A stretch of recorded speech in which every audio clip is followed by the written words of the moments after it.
Við erum komin í Lambinn í Eyjafirði en það á að gera fíflunum hátt undir höfði á laugardaginn. Hvernig ætlaði að fara að því? Herðu, við ætlum aðalega bara að fíflast og hafa gaman, hérna frá morgni til kvölds.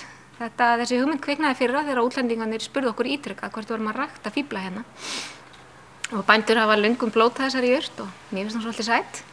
Þannig að við ákvaðum bara að slá þessu upp í kæruleysi og halda hátíð, fíflahátíð. Að gömlum sveitasið, við erum ekki minnin að dýra skemmtikrafta sunnan, við ætlum bara að skemmta okkur hér saman og sjálf. Farðu aðeins yfir dagskrána fyrir mig. Herðu, við ætlum að byrja á hauslaupi. Það er sem sagt fjallið hérna fyrir ofan, öxlin. Það kallast haus og það verður keppt í hverjir snægstur upp. Og það er svona áhöld það hvort það verður hverjir snægstur niður líka. Við erum eftir að endanlega útfæra það. Og það eru glæsileg verðlaun frá Vilko og Prima og Norrlenska fyrir þá sem eru fótafráastir þar. Er þetta bara þeir fótafráar sem að geta tekið þátt eða hvað? Nei, mér gæti alveg dottið í huga verðlauna þann sem er síðastur. Því að við erum að fíflast og við vitum aldrei hvað okkur dettur í hug. Þannig að þeir síðustu verða stundum fyrstir. Þannig að það er bara að gera að vera með. Hvað tekur svo við? Herðu, svo tekur við klukkan 12, þá verður það hljóðprufur fyrir söngkeppni barna. Og þá koma börnin sem að munu eiga sviðið. Þetta verður skemmtun fyrir krakkana. Við ætlum að fíflast með börnunum okkar. Og þau koma með sinn undirleik, yfirleitt á bandi sem má allstað finna núna á netinu. Og það verða prufur fyrir söngkeppnina sem byrjar svo klukkan 2. Þá hefst líka skottsala.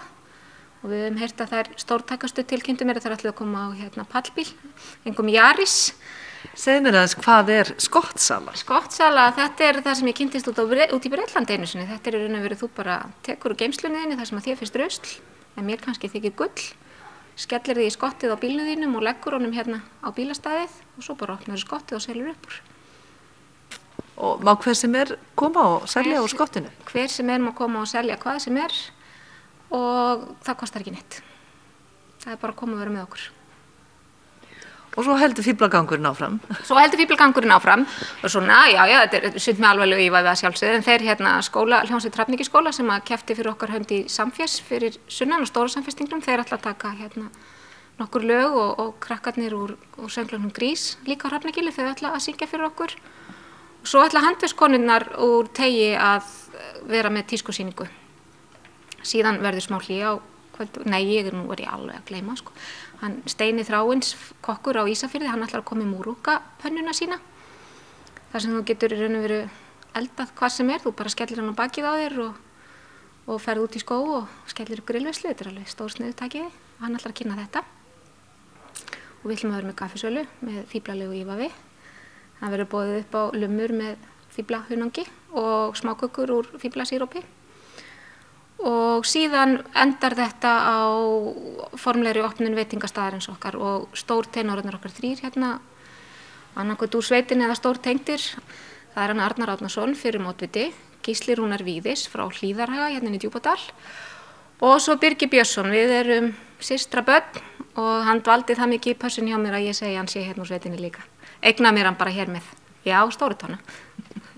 Þeir eru svona tenorar framtíðarinnar og þeir ætla að syngja fyrir matagesti og loka dagskránni með því.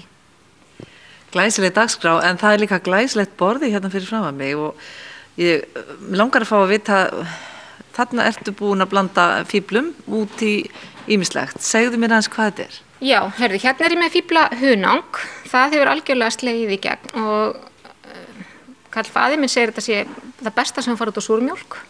Útlendingarnir notið þetta á allt. Það er bara, ég held að sé ekkert á morgunverðarborðinu sem ég hef ekki séð á smyrja þessu á og vil ég helst fá að kaupa með þessu krukku heim. Hvernig býrðu þetta til? Þetta er raunveru bara úr hausunum. Og ég síð þetta upp og síja svo og svo er það svolítið af sykri til að gera þetta sætt og gott. En fólk sem er hér, það er í frí og það er að leyfa sér þannig að það má alveg borða smá sykur.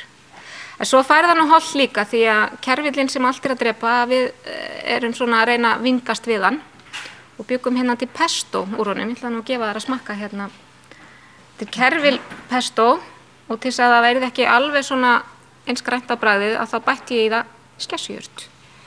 Hvar finnum maður skessujurtina? Hún er nú bara held ég í flestum görðum. Sumir kalla hana Maggi-jurt af því að hún er notuð í Maggi-súpujurtirnar.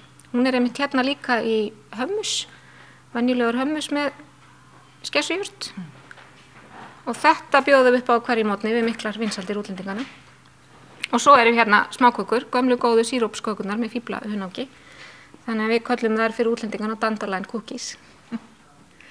Þannig að það eru fíflarnir sem verður að slá í gegn hérna á lambinn. Það eru fíflarnir og við ætlum að prófa helgina að smjörsteikja og jafnvel djúpsteikja, það er aldrei að vita hvað þetta er í huga að prófa að bjóða fólki upp á. Svo má gera nuddólu úr þeim.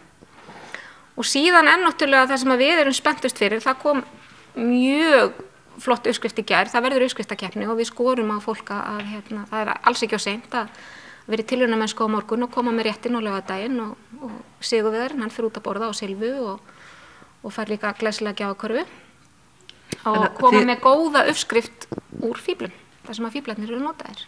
Þið eru sem sagt að hvetja fólk til þess að fara að nýta þessa jurt